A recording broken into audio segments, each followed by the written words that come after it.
batu game da abubuwan da suke faruwa a kasar Najeriya ko mu ce arewacin Najeriya ko mu ce a jihar Kano, tunda mu ita ce matsalar tafi damun mu kuma ta fitar mana da hankali.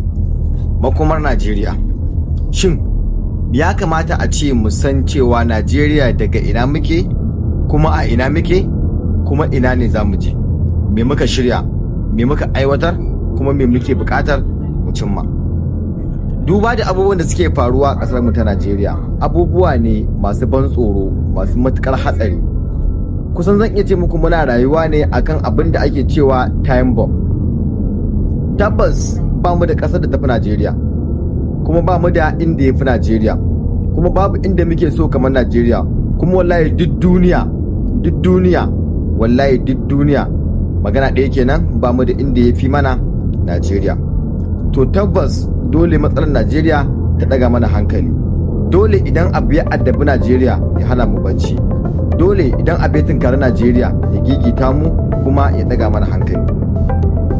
Dan adam babu abin da yake bukata a rayuwa da ya wuce tsaro, ci da sha da kuma ilimi. Domin matsalar tsaro tana hana ci da sha kuma tana hana ilimi. Kuma yanzu a ƙasar mu ta Najeriya muna fama da matsalar tsaro, ko mu ce arewacin Najeriya. Duba da cewa wasu ƙauyukan ma tuni an riga da an tashe su. Yanzu 'yan ta'adda sun fara dawowa birane. Wannan matsala ba wai ta iya shugabanni bace ba. Muna kira ga kowa, shugabanni kuma su tsoron Allah, kar su siyasantar da rayuwar al'umma. Kar su siyasantar mana.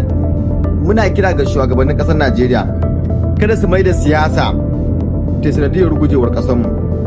Muna kira ga 'yan ƙasa su tashi, su mai da hankali, kowa ya dawo cikin tunaninsa, kowa ya san matsalar da muke cikinta, kowa iya da rawar da zai iya takawa a wannan gaba, kan kowa ya kama hannunsa.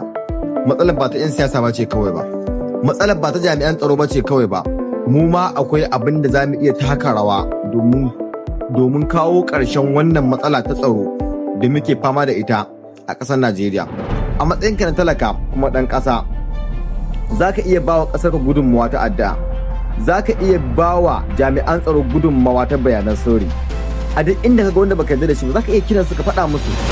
Fatan mu dai ƙasar mu Allah zauna ƙasar mu lafiya, Allah ya ba mu arziki mai ɗorewa. Duk wanda da sa hannun shi a matsalar Najeriya, ya Allah duk wanda da sa hannunsa ake mana kisan kiyashi a Najeriya, ya Allah duk wanda da sa hannunsa ake fidda mu daga cikin garuruwan mu arewacin Najeriya, ya Allah duk wanda da sa hannunsa ake azabtar da mu, ake samu a cikin firgici da tsoro, ya Allah ka sashi a cikin firgici.